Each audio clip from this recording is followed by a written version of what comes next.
ስለ ድብርትና ጭንቀት። የድብርት ስሜት የአንድ ሰው የመስራት ኃይል በመግታት፣ ተስፋ በማስቆረጥ እንዲሁም እንቅስቃሴን በመግታት የተሻለ ስሜት ለማግኘት የሚደረገውን ሂደት ያወሳስባል። ተደጋጋሚ መንፈስ ጭንቀት እንዲሁም በንቃት እንቅስቃሴዎች ላይ አለመሳተፍ የአእምሮ ጤንነትን መታወክ በማስከተል በዕለት ተዕለት ሕይወት ውስጥ ከፍተኛ ጉዳት ያስከትላል። የተምታታ ስሜት በቀን ለበርካታ ጊዜ ሊያጋጥመን የሚችል ቢሆንም ግን በመጠናቸው ይለያያሉ። ድብርት ከትልልቅ በሽታዎች ባልተናነሰ ሕይወታችንን ሊያመሰቃቅል የሚችል ያልታወቀበት ከባድ በሽታ ነው። አብዛኞቻችን ሳናውቀው ለረጅም ጊዜ በድብርት ሙድ ውስጥ ተዘፍቀን በሕይወታችን ስሜት አልባ በመሆን እንኖራለን።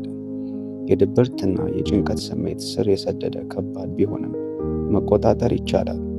የድብርትና የጭንቀት ስሜትን ለማስወገድ ቁልፉ መፍትሄዎች በቀላል እርምጃዎች በመጀመር ከዚህ ችግር መላቀቅ እንችላለን። የድብርትና የጭንቀት ስሜትን ሙሉ በሙሉ ተላቀው የተሻለ አስደሳች ስሜት ለመገንባት ጊዜ የሚወስድ ቢሆንም ግን በየቀኑ አዎንታዊ ነገሮችን መርጠን ተግባራዊ በማድረግ በሂደት ከድብርት ስሜት መሰናበት እንችላለን።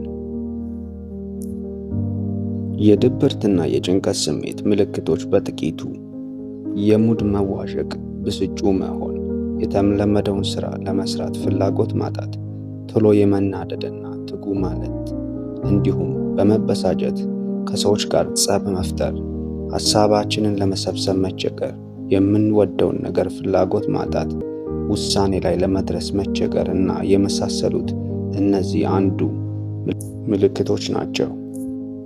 የድብርት ስሜት መንስኤዎች። የድብርት ስሜት እና የመንፈስ ጭንቀት ዋነኛ መንስኤዎች ምንድን ናቸው? አንደኛ፣ ያለፈ ታሪክ እና ያለፈ አካላዊ ጥቃት። በሞት የምንወዳቸው ሰዎች ማጣት፣ ባለፉት ነገሮች መሸማቀቅና ማፈር እንዲሁም መጸጸት፣ የተለያዩ ሱሶችና የአልኮል መጠጦች፣ ከሰዎች ጋር መጣላት፣ ስራ ማጣት፣ የአእምሮና የጤና መታወክ፣ በስራ ላይ ስኬት ማጣት እና ኪሳራ፣ ብቸኝነትና ጓደኛ ማጣት፣ አሰልቺና ድግግሞሽ ህይወት መኖር እና እነዚህ የመሳሰሉት አንዱ ችግሮች ናቸው። የድብርትን ስሜት እንዴት እናስወግድ? የድብርትና የጭንቀት ስሜትን ለማስወገድ ተገቢውን እርምጃ መውሰድ አለብን። ነገር ግን ይህ ችግር ሲያጋጥመን ስሜቱን ለማስወገድ በተግባር እርምጃ መውሰድ ይከብደናል። ምክንያቱም ከላይ የጠቀስናቸው የድብርት ምልክቶች ለምንም ስሜት እንዳይኖረን ስለሚያደርጉ በአንዴ ወደ እርምጃ መግባት ያቅተናል። የድብርት ሙድ ውስጥ ስንገባ ከዚህ ሙድ ለመውጣት እናስብ ይሆናል። ነገር ግን ለመተግበር አድካሚ ወይም የማይቻል መስሎ ሊታየን ይችላል። የድብርትና የጭንቀት ስሜትን ለማሸነፍ የሚረዱ ነጥቦችን እናያለን። አንደኛ፣ ከሌላ ሰው እገዛ ማግኘትና ስሜታችንን ለሌሎች ማጋራት። የድብርትና የጭንቀት ስሜትን ለመቋቋም የሌሎችን ድጋፍ ማግኘት ጠቃሚ ነው። አንድ ሰው ያጋጠመውን የድብርት ስሜት በግሉ አስፈላጊ የተግባር እርምጃ ለመውሰድ ይከብደዋል። በተጨማሪም ድብርት ሲይዘን ከሰዎች ራሳችንን ስለምናርቅ ከሌሎች ጋር መገናኘት ያስጠላናል። ስለዚህም ከጓደኞቻችንና ከቤተሰቦቻችን ራሳችንን ነጥለን ብቸኛ እንድንሆን በማድረግ በብቸኝነት ስሜት እንዘፈቃለን። ከሰው ጋር ለማውራት ይከብደናል።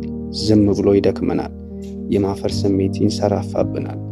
አንዳንድ ግንኙነቶች እርግፍ አድርገን በመተው ምክንያት ራሳችንን እንድንወቅስ ያደርገናል። ለዚህም ትልቁ ቁልፍ ነገር ስሜት ለሌሎች ማጋራት ወሳኝ ነገር ነው።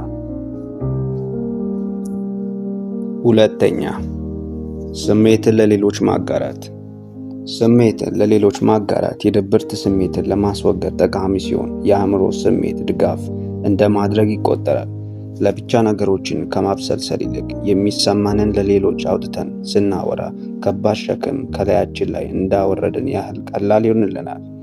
የሚያስጨንቁንን ነገሮች ሲያጋጥሙንም ምንም እንኳ ሚስጥር ቢሆንም ሚስጥራችንን ይጠብቅልናል ለምንለው የቤተሰብ አባል ወይም ጓደኛ አውጥተን እርግፍ አድርገን ብንነግራቸው የእርካታ ስሜት በመስጠት ውስጣችንን ከእስር ስሜት ማላቀቅ እንችላለን።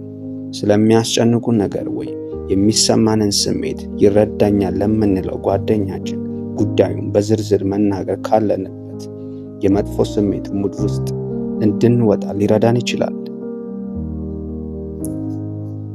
ሶስተኛ፣ አሉታዊ አስተሳሰብን ማስወገድ። አሉታዊ አስተሳሰብ የሚባሉ ስሜቶችን ከድብርት ጋር ረጅም ጊዜ እንዲቆይ ያደርገናል። እነዚህ ስሜቶች ጉልበት እንደሌለን ወይም ደካማ ነኝ ብሎ በማሰብ፣ መጥፎ ነገር ቢያጋጥመኝ ምንም ማድረግ አልችልም ብሎ ማሰብ፣ ያለንበት ሁኔታ ተስፋ አስቆራጭ ነው ብለን ማሰብ፣ እነዚህ ስሜቶች አሉታዊ አስተሳሰብ ሲሆኑ በውስጣችን እነዚህ ሀሳቦች በማብሰልሰል ድብርት ውስጥ ተዘፍቀን እንድንኖር ያደርገናል። ስለዚህ ለራስ ያለን አመለካከት ለወደፊት ያለን ዋጋ እንዲጨምርና እንዲቀንስ ሊያደርግ ይችላል። ስለ ራሳችን ጥሩን በማሰብ ሞራላችንን ከፍ በማድረግ ሕይወታችን ላይ ውጤታማ እንድንሆን ከፍተኛ ሚና አለው። አራተኛ፣ መልካም ነገሮች ላይ ማተኮር።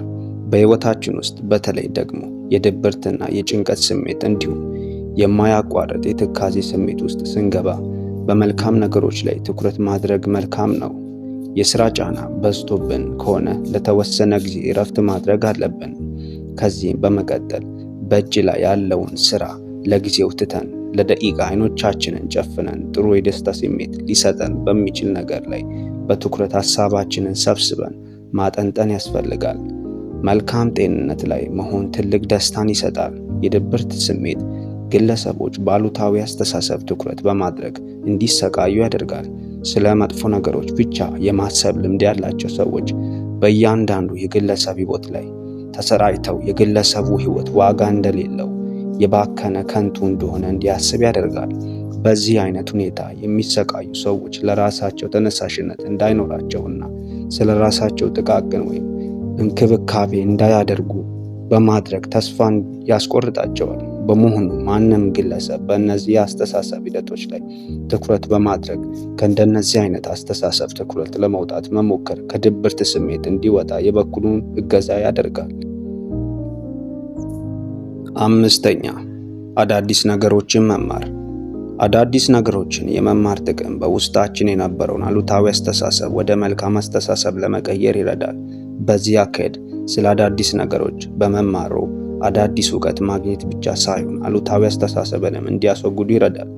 አዳዲስ ነገሮችን መማር አመለካከትን ወደ አዲስ አመለካከት በመቀየር በከፍተኛ ደረጃ በራስ መተማመንና እርካታው እንዲጨምር በማድረግ ስለ ሕይወት ጥሩ አመለካከት እንዲኖረን ያደርጋል። ስድስተኛ፣ የሚያስደስተንን ነገር ማድረግ። የድብርት ስሜትን ለመቋቋምና ለመቅረፍ ዘና የሚያደርጉና ንቃትን የሚጨምሩልንን ነገሮች መስራት አስፈላጊ ነው። ጤናማ አኗኗር ዘይቤ መከተል ድብርትን ወይም ጭንቀትን በተሻለ መልኩ ለመቆጣጠር የሚያስችሉትን ነገሮች መሞከር፣ መስራት ለምንችለው ነገር ገደብ ማበጀትና በዕለት ተዕለት ሕይወታችን ውስጥ የሚያስደስቱንን እንቅስቃሴዎች ማዘጋጀትና ማከናወን ናቸው። በፍጥነት የስሜት እርካታችንን ሁኔታ ማዳበር የሚያስችሉ ነገሮችን አስመልክተው በዝርዝር ማዘጋጀትና መስራት የድብርትና የጭንቀት ስሜትን ለመቋቋምና ለማስወገድ የሚያስችሉ ብዙ መሳሪያዎች በተጠቀምን ቁጥር የተሻለ ውጤት እናገኛለን። ሰባተኛ፣ እንቅስቃሴ ማድረግ። የድብርት ስሜት ሲያጋጥመን እንኳስ የአካል ብቃት እንቅስቃሴ መስራት ቀርቶ ከአልጋ መነሳት የሥራ ያህል ከባድ መስሎ ሊታየን ይችላል። የአካል ብቃት እንቅስቃሴ ማድረግ የድብርት ስሜትን የምንከላከልበት ወይም የምንዋጋበት ከፍተኛ ኃይል አለው። በተገቢው ሁኔታ ጠበቅ አድርገነው ድብርትና የመጫንን ስሜት ሊያዘው የንቃት ኃይል በማዳበር ድካምን ይቀንሳል። በእርግጥ የድብርት ስሜት ውስጥ ሆነን የአካል እንቅስቃሴ መጀመር ራሱ ሊከብደን ይችላል። ሆኖም ግን እንቅስቃሴውን ከቀጠልንበት የንቃታችን ኃይል እንደሚሻሻል ጥናቶች አመልክተዋል። ስምንተኛ፣ ራስን ማዳመጥ ወይም ሜዲቴሽን። በየቀኑ ለተወሰነ ጊዜዎች ሐሳባችንን መሰብሰብና ስለ አሁኑ ሁኔታ ላይ ትኩረት ማድረግ በአእምሯችን በዕለት እንቅስቃሴ ላይ ትኩረት እንድናደርግና የሚያጋጥሙን ፈተናዎች ለመወጣት ዝግጁ እንድንሆን ያደርገናል። ዘጠነኛ፣ ተፈጥሮን ማድነቅ። ብዙ ጊዜያችንን በውጪ ማሳለፍና ንጹህ አየር ማግኘት ለሁለቱም ለአካላዊ ሆነ ለአእምሯዊ ጤንነት መሻሻል ይጨምራል።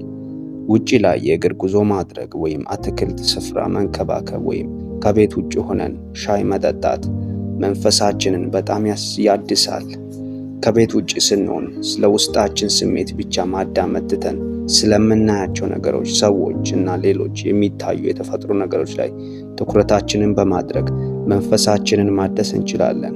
የሰውነት እንቅስቃሴ ማድረግ፣ ውጤታማ ስራ መስራትና ስሜታችንን እርካታ ከፍተኛ ደረጃ ላይ ማድረስ ይቻላል። 10ኛ ጸሎት ማድረግ። መጸለይና ሃይማኖታዊ ተሳትፎች ላይ መሳተፍ ለአእምሮ እርካታ ይሰጣል። ጸሎት ስናደርግ ፊታችን ወደ ፈጣሪ ስለምናዞር በደላችንን እንዲምረን፣ ፍላጎታችንን እንዲያሟላልን በግልጽ በመጠየቅ ለሰው የማናዋየው ሚስጥራችንን ለፈጣሪ ስለምንነግረው ከጭንቀትና ከድብርት ለመላቀቅ ወደ ፈጣሪ መሸሽ ተመራጭ ነው። ሁሉንም አድራጊና ሰጪ ፈጣሪ ብቻ ነው። የልባችንን የሚያውቅ ፈጣሪ ብቻ ነው።